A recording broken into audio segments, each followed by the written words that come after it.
Lord of Mysteries 2, Circle of Inevitability. Chapter 140, Painting. The situation bears a resemblance to Charlie's case, but with a crucial difference: these victims are all women, while Charlie is a man. Could it be that the strange entity believed to be Susanna Mattis isn't constrained by gender? Or is there another, male counterpart to the creature? The latter seems more probable, given that all three victims in On It were female and no males had been targeted. Yes, there are distinctions between the three women and Charlie. None of them had a partner, either openly or secretly, and Charlie had become Madame Alice's lover not long after invoking Susanna Mattis. If that hadn't happened, would he have met the same fate as the three victims, drained of life by overindulgence? Had Madame Alice been a sacrificial substitute? Or had that been merely the beginning? Lumian pieced together a theory based on the information provided by the man with the painted face. He hoped the authorities would take this case seriously and not rest until Susanna Mattis had been utterly vanquished. As for whether the authorities would suspect Beyonders hiding among Charlie's friends due to the letter, Lumian wasn't too concerned. He had intentionally obscured Charlie's information and circumstances in the letter, even inserting a small mistake in a seemingly insignificant detail. The writer appeared to harbor a deep grudge against Susanna Mattis, having tracked her for an extended period, and sought to use Charlie's situation to enlist the help of the authorities for revenge. As a result, the focus was more on Susanna Mattis' issue, with a limited understanding of Charlie. After the assembled participants discussed the strange case in On It, Mr. K's attendant unveiled an object shrouded in a black cloth. Another attendant introduced. "This is a painting from a friend of one of our participants. He was a fellow Beyonder who met an untimely and bizarre end 2 months ago. Before his death, he created this painting." With a swift motion, the attendant removed the black cloth, revealing the deceased Beyonder's final masterpiece. The oil painting was a riot of vivid colors, weaving a surreal and mesmerizing scene. Towering green weeds reached for the heavens, a golden sun lay hidden in a well, a blood-red river cascaded from the sky, a shadowy figure danced, and white skulls coalesced into clouds. Merely glancing at the painting left Lumian feeling disoriented. The attendant who had introduced the painting elaborated. "This artwork bears a potent psychic imprint. It affects the minds of all who view it, inducing confusion and vertigo to varying degrees. Prolonged exposure could even result in mental illness. According to the letters and diary entries left by the painting's creator, it may hold clues to the essence of reality and the origins of mysticism. This could also be the key to understanding the true nature of his strange demise. Any participant interested in studying the painting can negotiate a price." "You want to sell something like this for money? I wouldn't take it even if you offered it for free." Lumian grumbled internally, tearing his gaze away. He wanted nothing to do with anything that concealed the truth, essence, or origin of the world. As Aurora had once said, one shouldn't look at or study things one shouldn't see or understand. Lumian's interests lay solely in Beyonder characteristics, potion formulas, mystical items, Beyonder weapons, or valuable mysticism knowledge. It was apparent that most of the gathering's participants were reluctant to spend money on such a foreboding painting shrouded in mystery. Ultimately, Mr. K's attendant put it away, once again veiling it with the black cloth. Following that, the gathering transitioned into an open discussion stage. Attendees engaged in casual conversation about rumors and legends, careful to hide any details of their true identities. At 10:15, Mr. K declared the gathering over, and the participants dispersed in groups. As he departed, Lumian detected the organizer sizing him up, scrutinizing his every move. "Will he send someone to follow and investigate me?" Lumian couldn't help but wonder. Rather than being concerned, he was eager for it to happen. Aside from occasionally summoning a messenger, his behavior was unremarkable. He could withstand any scrutiny. As long as he refrained from contacting Madame Magician, Lumian believed Mr. K would soon receive an almost entirely truthful report. Seal, a wild Beyonder lacking common sense in many areas, was suspected to hail from Cordoue and sought Guillaume Benet and his associates. He was also a wanted man. In this scenario, if Lumian demonstrated his skills and extreme attitude, it wouldn't be long before he received an invitation from Mr. K to join his ranks and become a part of the organization behind him. Sometimes, inadvertently, revealing one's vulnerabilities and true circumstances was an effective means of gaining trust.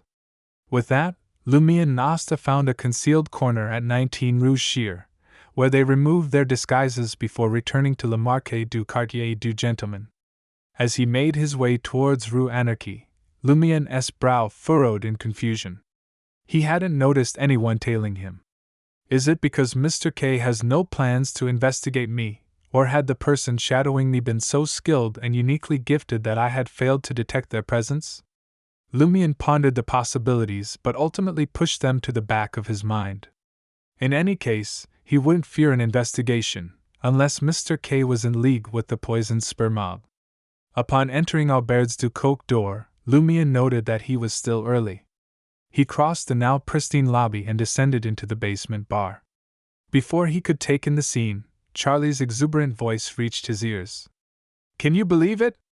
Just 3 hours ago, I was at police headquarters, accused of murder. Now, here I am, drinking and singing with all of you. Ladies and gentlemen, I've had an incredible experience like no other. I bet none of you can top it." The apprentice attendant leaped onto a small round table, beer bottle in hand, and addressed the surrounding patrons. His short brown hair was disheveled, as if it hadn't been tended to in days, and stubble was evident around his mouth. Already? Lumiere had anticipated it would take Charlie another 2 or 3 days to be released. Spotting Lumiere from the table, Charlie waved his short arm and called out to the crowd, "I'll share that even stranger encounter with you all later."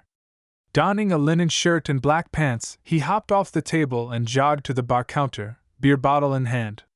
He took a seat beside Lumiere and said to the pony-tailed bartender, Pavard Neeson, "A glass of absinthe." "Thank you."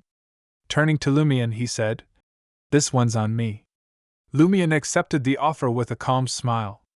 "You're looking pretty good." "Of course. At least I don't have to worry about being hanged.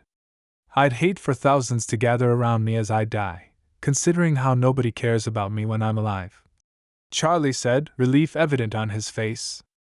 Trier's citizens reveled in witnessing the execution of death row inmates.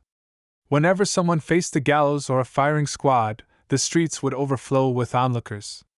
In the classical era before Emperor Roselle, there even existed a custom centered around this fascination, en route from the prison to the gallows. If any bystander agreed to marry the condemned, their sentence would be commuted, reduced, or even entirely absolved.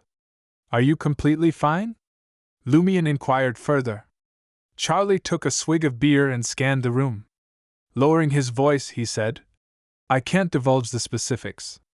I signed a pledge, a notarized pledge. You can't imagine how powerful that is." Charlie caught himself and continued, "The only downside is that I've lost my job again. That blasted foreman thinks I've tarnished the hotel's image. No matter. I'll pawn the diamond necklace tomorrow. The officers have already returned it to me. That money will tide me over for quite some time. I can treat the cafe waiters on Rue de Blouses Blanches to drinks. I'll surely find a better job." He wanted to add, "Let's go together when the time comes." But recalling Seal's nerve and capabilities, he quietly discarded the idea. Lumiere sipped the absinthe the bartender had slid his way and gestured for Charlie to join him in an empty corner. Once certain that the noise around them was sufficient to drown out their conversation and that no one was eavesdropping, Lumiere asked, "Has the situation with Susanna Matisse been resolved?" "I don't know." Charlie shook his head. "They did a lot of things, but I can't tell you." "Did they promise to provide protection for a period of time?" Lumiere asked thoughtfully. Charlie replied awkwardly, "I can't tell you." Lumiere grinned, retorting, "Seems like there is." If they hadn't promised protection, the corresponding words wouldn't exist and wouldn't be restricted by the confidentiality pledge. Charlie hadn't expected Seal to guess so accurately. Lumiere inquired, "Did they tell you anything?" "Share what you can." Charlie pondered for a moment and said, "They told me not to panic if I had that dream again. I'm to head to the nearest cathedral after dawn. You don't know about the eternal blazing sun's cathedral, do you? I'm now a true believer of the eternal blazing sun. Lumian expressionlessly raised his right hand and traced a triangle on his chest. Charlie fell silent. After drinking with Charlie, Lumian returned to room 207 and continued studying Aurora's grimoire. He washed up before midnight, lay on the bed, and drifted off to sleep. Bang! Bang! Bang! Bang! Bang! Bang! Lumian was jolted awake by an insistent knocking on the door. Who could it be? Frowning, he gripped fallen Mercury and cautiously approached the door, cracking it open. Charlie stood outside. Still clad in a linen shirt, black pants, and strapless leather shoes, his face was ashen and fear-stricken. Upon seeing Lumian, he appeared to regain his composure. Nearly losing control of his voice, he stammered in terror. I dreamed of that woman again.